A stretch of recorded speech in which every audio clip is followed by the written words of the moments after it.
విజయవాడ మొత్తం తిరుగుతున్నాము. అదేనండి చెప్పులు కొనుక్కుందామని.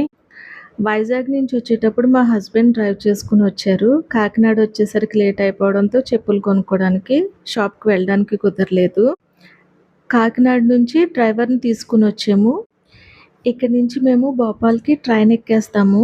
సో, కారు ఇంటికి తీసుకెళ్ళిపోవాలి కాబట్టి డ్రైవర్ అయితే వచ్చాడు మాతో పాటు.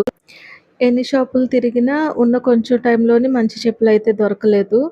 సో, కొనడానికైతే అవ్వలేదు. టెంపుల్‌కి వెళ్ళేటప్పుడు కూడా చీర కట్టుకున్నాను కానీ కాళ్ళకైతే షూసే వేసుకున్నాను. కొంచెం విచిత్రంగా అనిపించింది.